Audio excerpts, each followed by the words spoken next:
شكون زيد فارما؟ ديال خوه. خوه وهبي. هذاك الدواء ممنوع. كيفاش علاش حيدته السعوديه؟ لان عنده اضرار. لا هادشي اللي بغيت نقول، شنو الخطوره؟ عنده الاضرار وكتعندو خطوره، وتمنع في السعوديه وتمنع في تونس، وهنا بقاو تيبيعوا فيه. تيبيعوا خوه. في نظرك علاش سكت على هاد الفلوس دابا؟ باش كيجمع الفلوس كيصيفطو من كندا. من تحتها خصو يشرح لنا شنو هي من تحتها وشنو هي من فوقها، لان نعلم من فوقها هي القانون ومن تحتها شنو هي. نحن سنلتجئ للقضاء.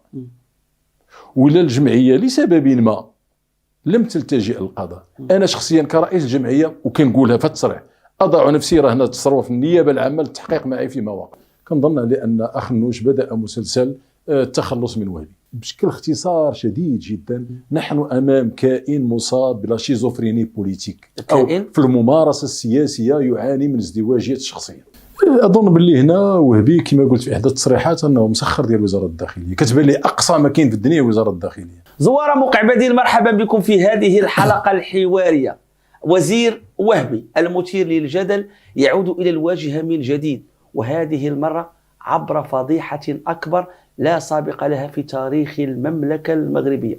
مهنه اصحاب البدله السوداء على صفيح ساخن بسبب امتحان الأهلية لمزاولة مهنة المحاماة. في هذا الإطار نستضيف واحد من أبرز الوجوه الحقوقية في المغرب، عزيز غالي، رئيس الجمعية المغربية لحقوق الإنسان، لنسلط الضوء على هذه الفضيحة ونشوفوا الرأي ديالو. سي عزيز مرحبا بك. مرحبا حميد، وشكرا على الاستضافة. اتاحت الفرصة للجمعية المغربية لحقوق الإنسان أن تعطي وجهة نظرها في كل ما أثير حول مسألة امتحان الأهلية للمحاماة، التي لا نعتبرها مسؤولية فقط للوزير وهبي، بل هي لحكومة أخ النوش ككل، لأن الحكومة متضامنة في كل شيء، إذا نحمل المسؤولية للحكومة ككل في كل مواقع.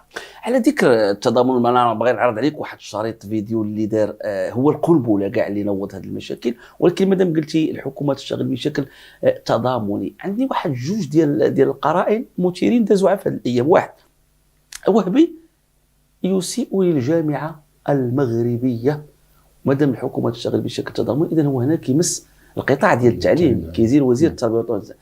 مادام كذلك القطاع الحكومه تشتغل بشكل تضامني، بغيت في نفس السياق تعلق لي على سي بيتاس، اللي دائما عندما يسال في قطاع الصيد البحري الفلاحه دائما يتحدث ويسهب في التفاصيل. عندما تعلق الامر بهذه الفضيحه قال لهم انا سي وهبي هو اللي غيهضر في هذا الشيء.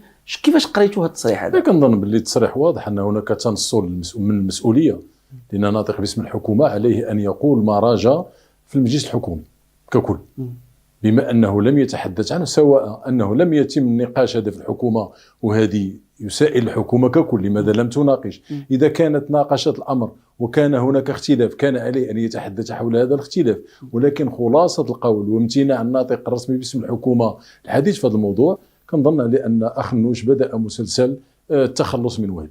يمكن كاين دابا باغي تخلص اخ النوش من وهبي.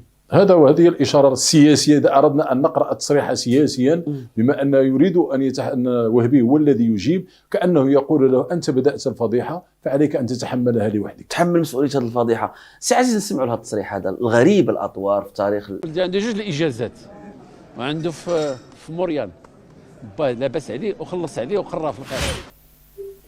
ولدي عنده جوج الإجازات، ولدي عنده جوج الإجازات، بواه لاباس عليه خلص عليه ومشى لكندا. كيف لقيتوا هذا التصريح السياسي؟ كنظن باللي التصريح تبين على ان المستوى، اعتذر على الكلمه، اعتبر على ان مستوى هزيل جدا من مسؤول، ليس مسؤولا حكوميا فقط، من وزير العدل. وزير العدل الذي يسمى في فرنسا، او المنظومه الفرنكوفونيه اللي كان احنا تابعين لها، احنا بغينا ولا ما بغيناش، يسمى بحامل الاختام. يعني كالاختام ديال الرمزيه ديال الدوله تختزل في ان وزير العدل يتحمل هذا الجزء من المسؤوليه. فاذا به يخرج بهذا التصريح اللي عندي عليه 4 ديال النقط، ماشي نقطه واحده. النقطه الاولى انه يتحدث يفتخر ان ابنه عنده جوج الاجازات، في حين انه كان عليه انه يحشم، لان كشخصيا خصو يحشم، لان الكيرسيس ديال القرايه فيه الاجازه والماستر والدكتوراه.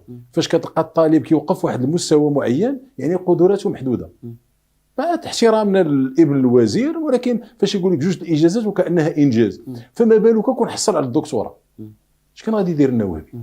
اذا هذه النقطه الاولى. الجهل الثاني، تيقول لك انا عنده الاجازه في موريال، وكان موريال اختصاص. موريال مدينه، بحال كنت نسولك مهداوي غادي نقول لك شنو، تقول لي انا عندي الاجازه في قنيطره. زعما كش درتي في قنيطره؟ زعما الاجازه في قنيطره شنو كتعني؟ كان على الاقل يقول لنا النوع ديال الاجازات اللي عند ولده. يقول لك عنده اجازه في القانون، اجازه في الكريمينولوجي، نعرفوها. هي ديك الساعه كتسمى الاختصاص المرتبط بالشهاده. النقطه الثالثه هي فاش يقول لك ان باه لاباس عليه، راه ماشي غير لاباس عليه تيقرا برا. اذا كان المعيار ان التدريس في الخارج كتعني على انك غني، كنظن باللي هذا ماشي معيار. النقطه الاخيره اللي كاينه وهي لا فاسون باش هضر، الطريقه باش جاوب. هذاك الاستعلاء ديال ان باه لاباس عليه، وعلينا ان نسائلك من اين لك هذا؟ منين جبتي هاد الفلوس؟ شحال من عام وانت محامي، مع العلم انه بدا على حسب ما قيل انه بدا من الصفر.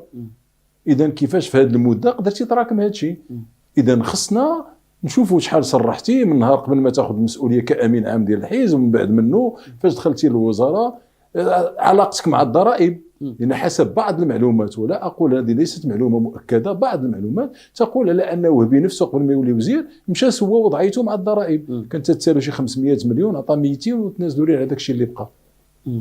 اذا هذا مشكل. اذا هذا المشكل خصو يتطرح. ما هي وضعيته الضريبيه في هذه المده كامله؟ هل كانت سويه؟ وديك الساعه نشوفوا. استفزكم هذا التصريح ديالو؟ لم يستفزني، لان ليست اول مره.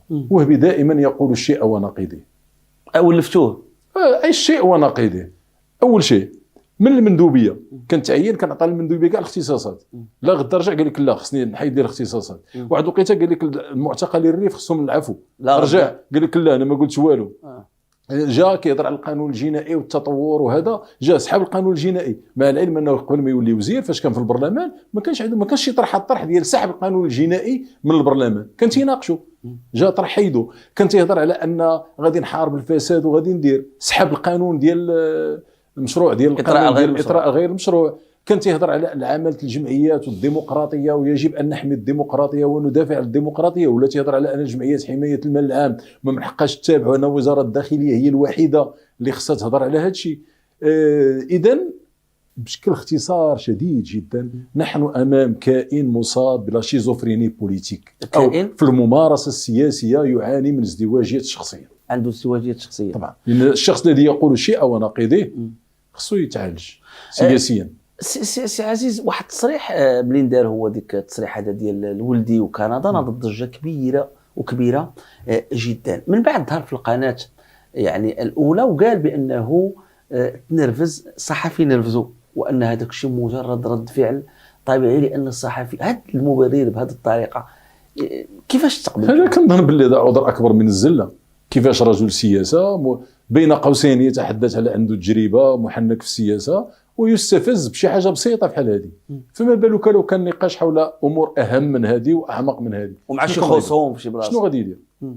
كنظن باللي هذه ماشي غير الظاهره، لان هذا الشيء ديال وهبي فكرني في واحد رد الفعل ديال واحد الدبلوماسي مغربي في جنوب افريقيا، اللي كذلك استعمل كلمات ماشي تغير دبلوماسيه غير لائقه بالانسان انه يقولها، ودبلوماسي مغربي قالها. اذا عندنا مشكله كبيره في الاطر اللي كتحمل المسؤوليه في هذه البلاد. كيفاش كتفسر يعني بحال هذا الكلام هذا الصعيب والخطير وهذه الخرجه هذه، وما كاين حتى شي فعل يعني رد فعل؟ واش هاد الناس ما عندهمش اللي كيرأسهم؟ واش يعني عادي وعادي جدا؟ كنظن باللي هذا هو الخطر. هي ان المشكل اللي ولا عندنا في البلاد هي ولات السيبه. شنو ولات السيبه، يعني دير اللي بغيتي، كلها تيقول وحسب راسو بلي كاين عنده الحصانه وما كاين غيهضر معاه حتى واحد، اذا تيدير اللي بغا. سي عزيز، هذا الامتحان شنو الملاحظات ديالكم نتوما كجمعيه؟ اكيد تبعتوا في الظروف اللي دار فيها الامتحان، العدد اللي نجاح. كنظن باللي الامتحان كامتحان يجب ان نفرق في واحد النقطه اللي داز وما ناقشوهاش بزاف ديال الناس، هي ان انتقلنا من امتحان الاهليه ممارسه المحاماه الى ان كونكور مباراه. وكاين فرق كبير جدا شتانا بين امتحان ومباراه. طبعا على الاقل كان يعلن على ان هناك مباراه، انا ذا كاين دي نورم ديال المباراه. اذا هذا النقطه الاولى. النقطه الثانيه هي التراجع ديال وهبي على الالتزامات اللي كان عطاه هو لا للجمعيات المحامين لا مجموعه من الفاعلين، لان على حساب مراج انه كانوا متفقين ان هذا العام ما يكونش كونكور المحاماه في انتظار الدار المعهد، لان فاش غيدار المعهد ديك الساعه يبقاو يتكونوا. هذا من جهه. النقطه الثانيه ان السنه الماضيه واللي قبل منها كان جاء عدد كبير ديال المحامون في التمرين وما لقاوش المكاتب فين يتمرنوا، وبقاو بدون مكاتب. اذا كان خص شويه ديال الوقت والالتزام بهذه القضيه ديال تيدار المعهد وعاد يدار الكونكور. ديك الساعه المعهد غادي نشوفوا لا ريبارتيسيون ديالو والاختصاص ديالو. اذا هذا فيما يتعلق بالنقطه الثالثه، وهذا هو يعني اللي ما كايناش كاع منطقيا، ما كايناش انك كدوز كونكور ولا امتحان ديال في المحاماه ولا في القانون بالكسام. الكسام كيدار في المواد العلميه الحقه. في الميديسين كدير الكسام لينا باينه سامبتوم ديال هاد لا مالادي هما هادو، عارفهم ما عارفهمش، ما كيتبدلوش. القانون فيه فكر، فيه ابداع انساني مرافع، المحامي غيترافع. كانني غادي نجي عندك ونقول لك القانون الجنائي الفصل 226 واش في الفقره الثانيه كاينه فاصله ولا كاينه نقطه، وجاوبني. وعاد في امكانيه ديال النقيل في الامتحان ديال بنادم بغى ولا 3. هذا الامتحان ربما الكسام دار، وهذه هي النقطه الاساسيه. الكسام دار من اجل تسهيل ما قيل حول عمليه التسريب، لان هذه النقطه تعود نهضر عليها بشكل كبير، ان هناك من يتحدث على ان الامتحان تم تسريبه. الكسام فاش كيتسرب سهل، كتجيك سهله ان النقله، ماشي بحال ان موضوع التحرير انك كتكتب واخا يتسرب، ماشي بحال هو ما عنده تسرب موضوع حول متعلق بالقانون التجاري ولا المحاكم التجاريه. الا ما كتبتيش راه ما يمكنش. اذا ربما هادو اللي ناجحين ما عندهمش القدره، ان ماشي كاملين ولكن فيهم اللي ما عندوش القدره على الصياغه اللغويه. اذا باش ما يصيغش غندير ليه الكسام وغادي يكوشي وغادي يدوز. اذا كاين هذه المساله ديال التسريبات التي يجب الوقوف عنها، لان التحقيق خصو يدار في هذه النقطه. الا ثبت ان هناك تسريب يجب اعاده الامتحان. كان تسريب، يجب اعاده الامتحان. كان تسريب، ولكن من بعد تم التغطيه. علاش ما خداش حقه؟ رغم هذه الجريمه الافضل طبعا هو التسريب، لان كل شيء الاخر راه مرتبط به التسريب. لان فاش كنهضروا على التسريب، اذا من سرب، من اطلع على هذا التسريب، بشحال تباع، الا كان تباع، الا كانوا هاد المسؤولين اللي في الوزاره اللي كاملين نجحوا في المحاماه ربما غادي يكونوا طلعوا على الامتحان. اذا مجموعه ديال الامور مرتبطه بالاساس بالتسريب. اذا لك احنا داخل الجمعيه فاش كنهضروا على يجب فتح تحقيق، يجب فتح تحقيق في هذه النقطه. هل كان هناك تسريبا؟ واذا ثبت التسريب يجب اعاده المباراه. علاش الوزير مثلا ولا السلطات الاخرى رغم فظاعه وخطوره التهمه ديال التسريب وبانت وثائق وكان نقاش في فيسبوك ما تفاعلش السلطات؟ لان ماشي ما تفاعلاتش، لان السلطات غير مقدره المساله ديال التسريب. المساله ديال التسريب ان بروموسيون اللي غتنجح في المحاماه والمحيط ديالها يعلم على انها ان بروموسيون ديزا بالنقيل غشاشه التسريب. فكيفاش هذا المحامي اللي مثلا انا محامي غادي نكون كنأطر الندوات التكوينيه وسوف اؤطر مجموعه اشك على ان فيها كثير من الناس اللي غشات في الامتحان. كيف سيؤدي القسم؟ كيفاش هذا المحامي في بدايه المسار المهني بادي بالغش وغيأدي القسم؟ طبعا ملي غيبغي غيأدي قدام الوكيل العام والرئيس طبعاً. الاول والناقب. طبعاً. كيفاش الانسان كيأدي القسم وغشاش؟ الور وهذه راه كانت وقعت واحد العام، ما عرفتش انا السنه بالضبط، واحد السنه كانت البكالوريا ديال المغرب تعرف ان كان فيها الغش، وكاينه واحد السنه البكالوريا ما مقبولاش في المؤسسات الخارجيه ديال برا. في اوروبا واحد البكالوريا في المغرب ما تقبلاتش. علاش؟ لان كان خبر ديال ان الامتحان خرج وان كانت هناك مجموعه من التجاوزات. اذا هذه غير البكالوريا، وقديم هذا الشيء كنظن في ليزاني 80 وترفضات البكالوريا في التسجيل في الخارج. فما بالك بمهنه كاننا الا كنا كنهضروا في مرحله معينه على ان هناك مجتمع يتغير، فبهذه الممارسات نؤسس لمجتمع الغشاشين. مجتمع الغشاشين. السي عزيز، من جمله الحوايج اللي ثارت جدل كبير واستفزت الناس وعرفت نقاش كبير والصفحات الاجتماعيه هما ظهور عائلات فيها 4 3 أسر أبناء. هذه القضية ديال العائلات وخصوصا بغيتك المحامون، ولاد النقباء، كيفاش زعما هذا؟ كاين المونوبول ماشي غير في المحاماة، كاين المونوبول اللي خص الدولة تراجعه بشكل آخر. أولا فيما يتعلق بالمحاماة كاينه نقطة أساسية هي هذا الإقصاء اللي كاين ديال ولاد الشعب. راه واخا تنجح في الكونكور إلا ما عندك 10 مليون ما تقيدش. شحال من ولاد الشعب عنده 10 مليون باش يتقيد في المحاماه؟ اذا هذه الاولى. اذا كاين ان مونوبول اللي عنده امكانيات معينه هو اللي قادر يدير ود المحامي اصلا راه عنده 10 مليون جوستومون. اذا هو اللي كاين. ثانيا هذه المساله ديال الاسماء المتكرره طبعا خصها تثير السؤال علاش بالضبط اسره كتلقى 4 ناجحين ولا كارت هو نفس لاكارت جوستومون. كاين واحد اللي كيقولوا ما مدوش، كاين اللي رقم كان مرتبط باسم فاصبح مرتبطا باسم اخر.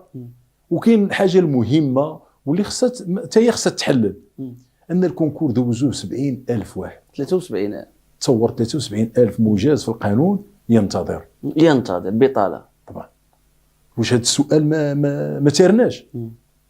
وعاد المهن الاخرى اذا 73,000 رقم كبير ديال الناس اللي تنتظر. هذا غير قانون كان طبعا هادشي يعني وقس باقي التخصصات الاخرى اللي كاينين وهذا 70,000 اخرى في علم الاجتماع مثلا، و70,000 اخرى في ادب انجليزي، و70,000 في الرياضيات. اذا هذه المساله ديال العدد الناس ما انتبهتش ليه، كتهضر فقط شحال نجح وشحال سقط وشحال هذا، ولكن شحال دوز فين. دابا ها هما 2000 دازوا 71,000 فينا هما، شنو نديروا معاهم غدا؟ فين يمشيو هادو اللي سقطوا؟ هاد 71,000 كيفاش الدوله ستتعامل معاهم؟ ثانيا هذه مساله المونوبول يجب الانتباه لها، ماشي غير في المحاماه، حتى مثلا بعض القطاعات الاخرى مثلا لي نوتير كان فيها مونوبول، قطاع الصحه نفسها فيها مونوبول. وقد افاجئك بواحد الخبر مثلا عندنا في سويسرا، عندنا هنا في الرباط سيرفيس ليرولوجي ديال المسالك البوليه 24 عام ما تفتحش فيه بوست ديال بروفيسور. شحال؟ 24 عام ما تفتحش فيه. علاش؟ باش كيبقاو 4 ديال لي بروف شادين الرباط كامله. هذا مونوبول اللي خصنا نتجاوزوه. ولاد الشعب باش يديروا حتى هما يطوروا ونقدروا نزيدوا في لا ميتي، خص هذا البوست دو بروفيسور يولي يتحل نفتح على الفقراء. اذا كاين هذا لو مونوبول في مجموعه ديال لي سيكتور. عزيز غنبقى دائما بعض الامور دائما مرتبطه بهذا الموضوع، لكن النقاط اللي مثيره جدا. كيقول هو السيد الوزير انه كان قرار وزاري وحدوا واحد المعدل ديال 80 اللي جمع النقطه اللي ما جابش، من بعد كيقول لك انا نجحوا ليا 800 وانا بالضغط قال لك مع نقاش دا اسمه ضغط عنيف قدر يوصل السقف الى 2000 واحد. هاد كاين قرار وزاري ومن بعد داك الشيء غير شفوي ووصلتها الى 2000. واش انا ما نخدمش عباد الله؟ واش انا ما كيف تقييمكم؟ لا هنا كيبان باللي غياب المؤسسات والفرض انا في اتخاذ القرار انني انا غادي نخدم الناس. شكون انت؟ خدام عندك في الفيرما بحال داير افير وكيجيب الناس يخدموا عنده. ثانيا فاش الاول درنا لي نورم ديال الكونكور نجحوا 800 يبقاو 800 امتحان هذا ماشي مباراه. علاش مشيتي لزتي 1200 وما زدتيش 10,000 ولا نجح حتى 15,000 الله يعاونها. الا كنهضروا حنا على ان ولاد الشعب باغيين يديروا نجح 71,000 انت مالك كاع انا باغي تخدم ولاد الشعب. اذا واحد التصريح اخر اسمح لي قاطعك عزيز، واحد التصريح اخر لاحق شنو قال لك الوضع الاقتصادي ديال المغرب ما كيسمحش نخدموا هذه اللي قلتي 71,000 ولا يعني قال بان مدريد فيها 30,000 محامي والمغرب وضعه الاقتصادي لا يسمح ب 15 نوظفوا 15 ولا 16,000. السؤال ديالك هو كوزير باش عرف الوضع الاقتصادي ما كيسمحش، واش كيبان لك الوضع الاقتصادي والفلوس ما كايناش باش نخدموا المحامون؟ لا انت نقول لك هذا فقط العمل ديال المونوبول، ان عندنا المونوبول في بعض المهن ما كيبغيوش المساله توسع، في حين على اننا ممكن اننا نطوروا الامور، نفكروا في المهنه ديال المحاماه بشكل مختلف، نديرو سكون ابل نيميروس كلوزيوس مثلا. هذا مقترح من عندي انا. نيميروس كلوزيوس في المحاماه بمعنى ان نقولوا مدينه الرباط الا لحقنا 15,000 محامي تغلق ونمشيو نفتحوا في اماكن البعيده، وفاش غادي نلحق لواحد العدد عاوتاني يغلق ونمشي لمدينه اخرى. كوم سا اون نوغا لا ريبارتيسيون ديال المحاماه في المغرب كامل، ماشي فقط في لي غروند فيل. لان مثلا غادي ناخذوا الجنوب كتلقى اكادير فيها كاع المحامين، ولكن كتفوت اكادير تيزني تارودانت وكتهبط ما كتلقى حتى واحد. علاش؟ لان كاين هاد لا كونسونطراسيون في لي غروند فيل. اذا يمكن لا درنا بهذا السيستيم ديال نيميروس كلوزيوس ديال المحاماه ان تكون لا ريبارتيسيون ديال المحاماه في المغرب كامل، وغيكون العدد كافي وما يكونش عندنا هذا المشكل، لان المشكل في المحاماه سي لا كونسونطراسيون في لي غروند فيل. عزيز كنعرفوا وهبي هو امين عام ديال حزب البام. هذا الحزب هذا ديال البام يعني كنعرفوا الولاده ديالو، كان المستشار ديال الملك هو اللي كان اسسو، وكان صاحب العمل ديال تاسيس واحد النقاش كبير جدا ودير حتى السميه الاصاله والمعاصر، وكان مشروع والتحق به الناس محسوبين على اليسار، ابرزهم لما خانتنيش الذاكره الاديب صلاح الوديع سي بلكوش وهلم جرى من الاسماء. كيفاش هذا الحزب تلات به الايام يعني حتى ولا بهذه الفضائح هذه الكبرى زعما؟ كنظن باللي ماشي مساله تلات به الايام كما تيقولوا، قال ليه باك طاح قال ليه من الخيمه خرج ميل.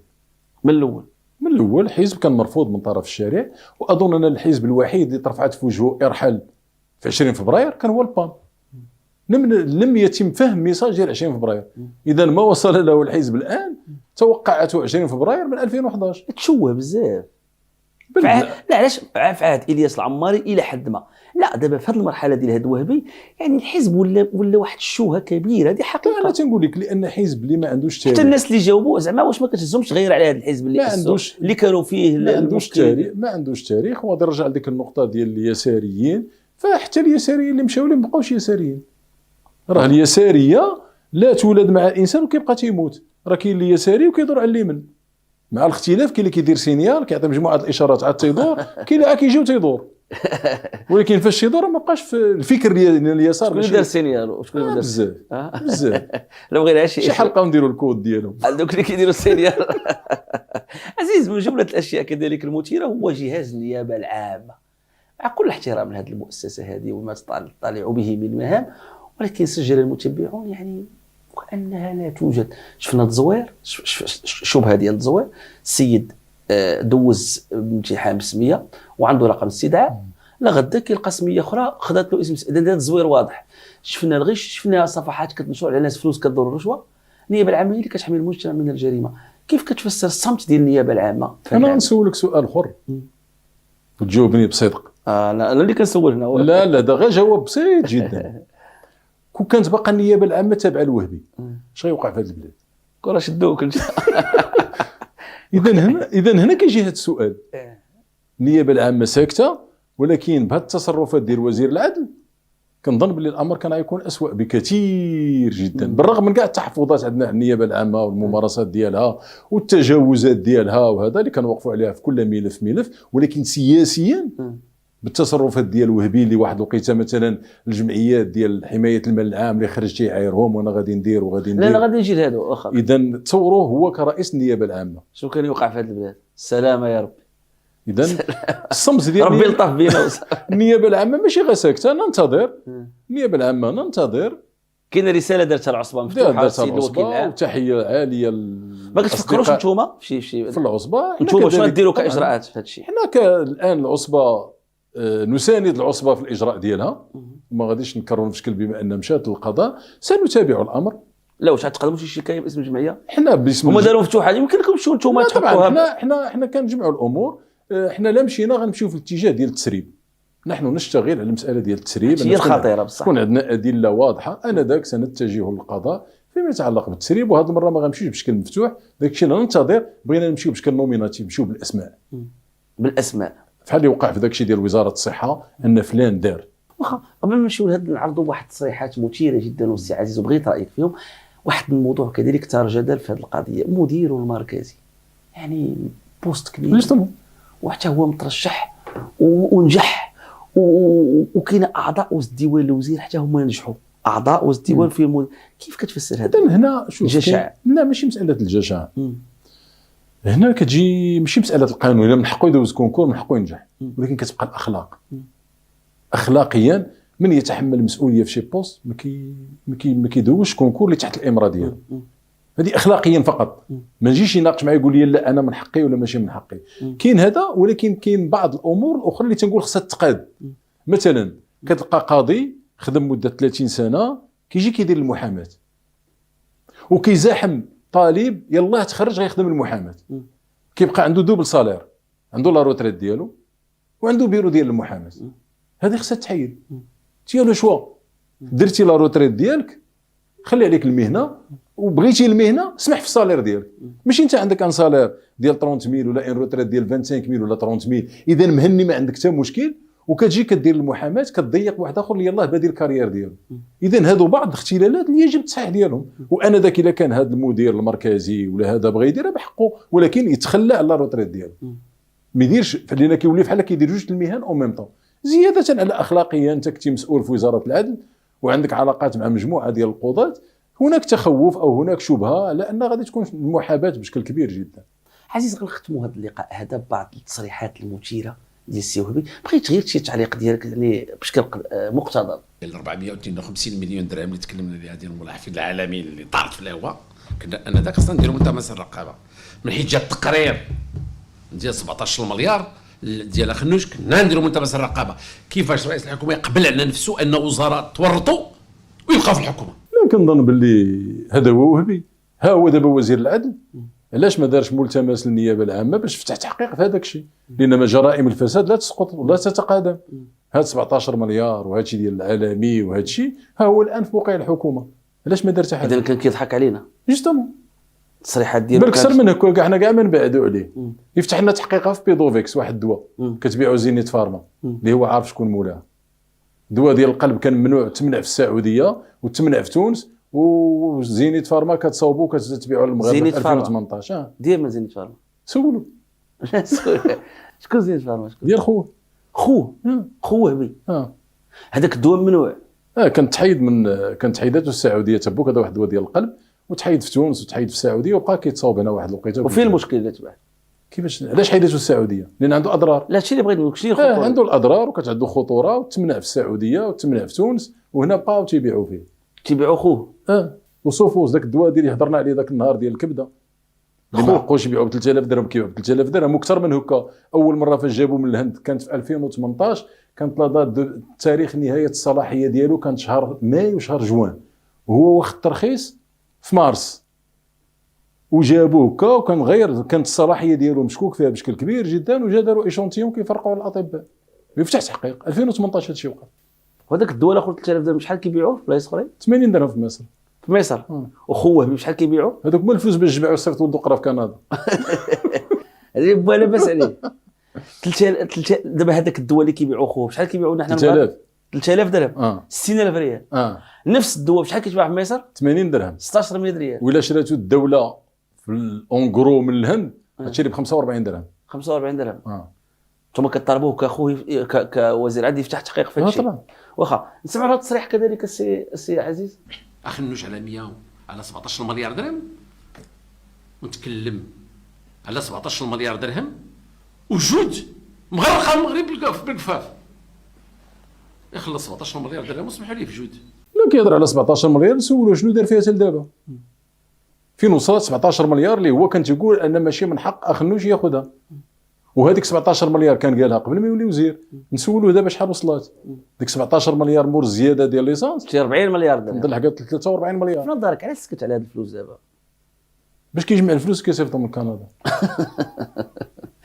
ونسولو حنا سؤال بسيط، ياك ولدو عنده 2 اجازات في موريال، ويدير لنا غير شويه من القانون ديال العدل ديال موريال، يدير لنا غير شويه العدل ديال موريال، لا اجازه يدير لنا التحضيري ديال موريال في العدل. كايناش هذه. واخا نشوفوا تصريح اخر عزيز. الامور بهدوء ومن تحتها. حلوا الامور بهدوء ومن تحتها. تعليقكم سي عزيز؟ علاش كنظن باللي اولا شخصيا عمري ما سمعت وهبي كيرافع في القضايا السياسيه الكبرى بور ايفاليو لو طرافاي ديالو، ولكن فاش محامي كيهضر مع موكل ديالو انه كيحل المسائل من تحتها، كنظن باللي الجمعيه ولا على الاقل الهيئه ديال المحامين كان خصها تفتح تحقيق في هذا الشيء. والقضاة طبعا، لان من تحتها شرح لنا شنو هي من تحتها وشنو هي من فوقها، لاننا نعلم من فوقها هي القانون ومن تحتها شنو هي؟ تجري الانهار. تجري. كيفاش سي عزيز دابا انا واخا كان هاد من تحتها غنحلوا الامور من تحتها، خلينا نحلوا الامور من تحتها. ماشي المشكل شنو قال هو، لا انا هذا بالنسبه الاخطر هو رد الفعل ديال المؤسسات الدستوريه ديال الدوله. خص على الاقل الهيئه ديال المحامين خاصها تدخل النيابه العامه البرلمان. شرحنا شنو هي من تحتها، خاصه انه شخصيه عامه والان هو وزير العدل. واش المشاكل ديال وزاره العدل تحلها من تحتها ولا من فوقها؟ تحلوا من تحتها، لان هذا ستان برانسيب سلوك في العمل. ما يمكنش واحد تعود على واحد السلوك يتغير. هذا اللي كنقول وزير العدل سوى الضربي والان والحق على المؤسسات كلها تشتغل معنا. اظن باللي هذه احدى اولى السقطات ديال وهبي. اولا كما قلت قبيله شخصنه الامر، تيقول لك كاع المؤسسات تشتغلوا معاه، الامن كيشتغل. اذا اش كيقصد بها؟ فاش يقول انا كنعرف التقاشر اللي عندك وكيدير بيدو هكا ليه؟ اذا كنهضروا على دوله المؤسسات، كنهضروا على دوله الحق والقانون، كنهضروا على الحقوق الحريات الشخصيه، كنهضروا على الحريات الفرديه، كنهضروا على بزاف ديال الحوايج. فاش كتولي انت كتهضر على كاع المؤسسات تشتغل وعارف تقاشر وعارف هذا، نظن الوضع صعب جدا، كارثه طبعا بكل المقاييس. اخر تصريح قبل ما نمشيو لهذا الموضوع الاخر ديال سميتو، هو هذا ان الجمعيات لا حق لها في انها توجه الى القضاء للدفاع على المال العام. سمعوا يا عزيز. اللي مسؤول على مراقبه المال ديالو اللي كيجي من الداخليه هو وزير الداخليه، وبناء عليه حنا ما يمكنليش واحد يقدم شكايه ضد شي واحد الا اذا كان هذاك المصدر ديال المال من عنده وهو ما عاطي ريال وكيتكلم وتيقول لك لا انا كنعطي الضريبه تعطي الضريبه تحسب اداره الضرائب. وبناء علاش قلنا انه لا يمكن تقديم شكايه الا من طرف السيد وزير الداخليه، هو اللي كيعرف الحساب، هو اللي كيتبع الامور. اظن باللي هنا وهبي كما قلت في احدى التصريحات انه مسخر ديال وزاره الداخليه، كتبان لي اقصى ما كاين في الدنيا وزاره الداخليه. انا السؤال نطرحه بشكل اخر، تصور وهبي وزير العدل والبصري وزير الداخليه. تصور وهبي وزير العدل هو وزير العدل والبصري يامات البصري وزير الداخليه. اش كان غيوقع؟ كي كان غيتصرف؟ كيتصرف. هو نسولك انت.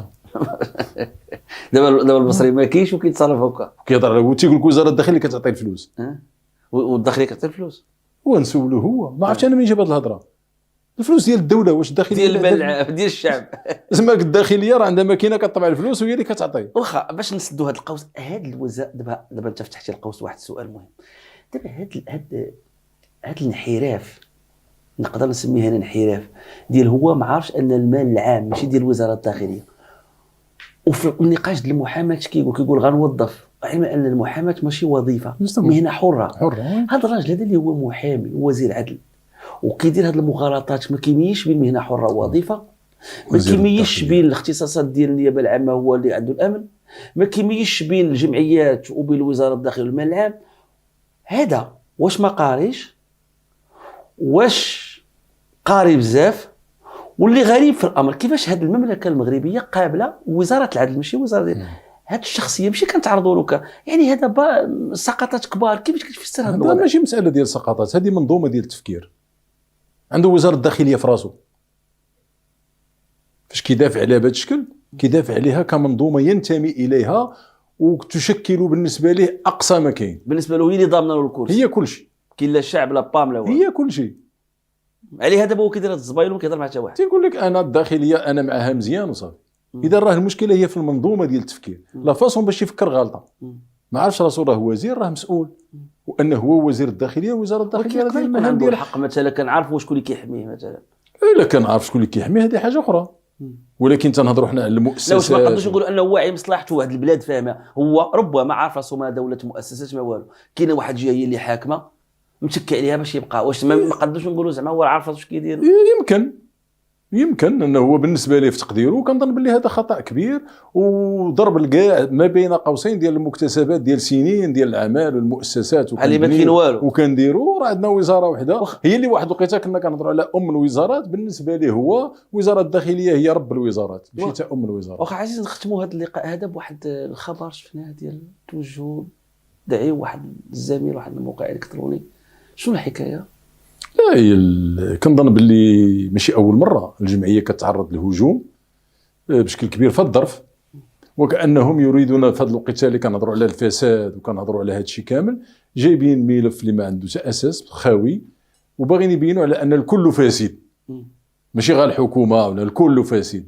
هذا هو الميساج، هذا هو الميساج اللي كاين. وكذلك ان دائما حنا عندنا شكون هادو بعدا هيسبريس من خلال لا نحيدوا الموقع هذا كينشر. لا واش كتقصدوا شي جهه ما؟ طبعا، لان اولا الصحفي اللي نشر الخبر نشره ماشي بسميتو، دير اسم ديالو، اسم مزور ولا يسميه كيما بغا، ولا اسم الكتابه ولا الاسم الفني. المواضيع اللي كيتناولها هذا الصحفي انا حاولت نرجع لكاع المواضيع اللي كيتناولها دائما كيضرب في زيان، كيضرب في عمر راديف سليمان، فهذا يدافع الامن بشكل كبير جدا. لا ما اتصلوش، خذوا وجهه نظركم، ما اتصلوش، ربما يكونوا اتصلوا ما جاوبوش. لا ما اتصلوش، انا تليفوني كنجاوب على كل شيء. ثانيا خبر من هذاك الحجم كان خصو يبقى يتصل وحتى نجاوبوه. وهذا ثانيا، وهذه النقطه المهمه فيما يتعلق بصياغه الموضوع.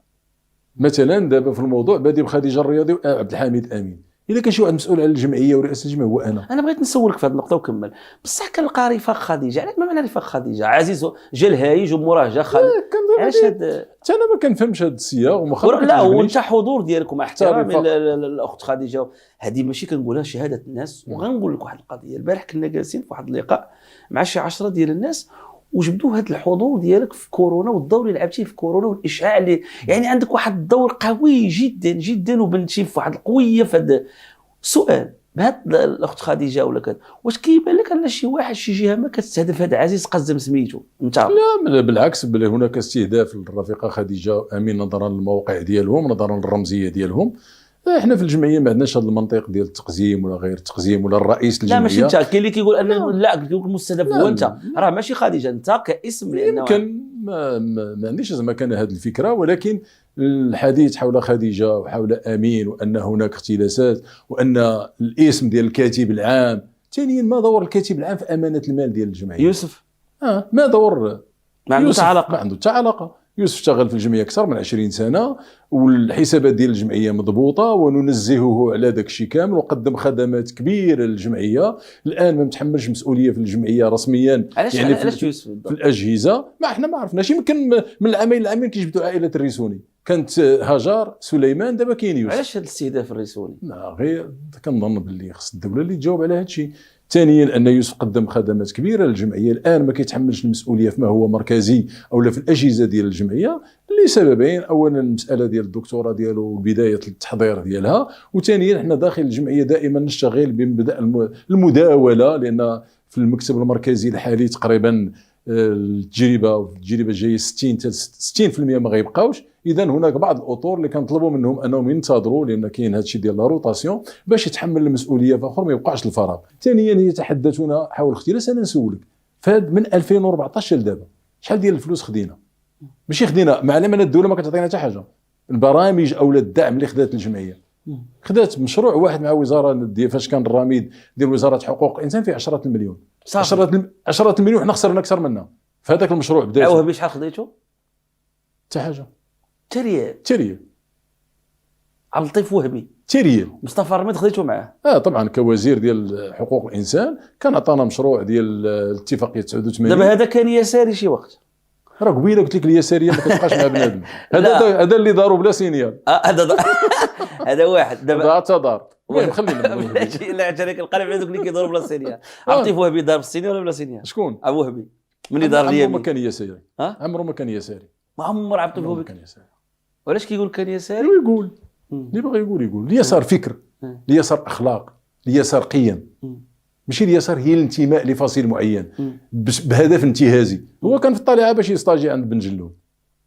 كان كيستاجي الفيلم، كان كيستاجي بغى السميد بن جلول كيما مشى لعند ريافه ويضرب الزبزافي طرا ماشي. اذا بالنسبه للجمعيه الماليه ديالها كل عام كنديروا البيلون، كل عام كنديروا اللوديت، الافتحاص السنوي كيدار، وهذا الافتحاص كنحطوه عند الامانه العامه للحكومه. كاينه دابا طبعا كل عام معطيات كلها عند الدوله. كل عام عند الامانه واخا باش نختم نطلب منك حاجه لا عزيز. بلاتي قبل تنكمل باش لا حيت الوقت كيزحمنا. عندي سؤال مهم فيما وقع.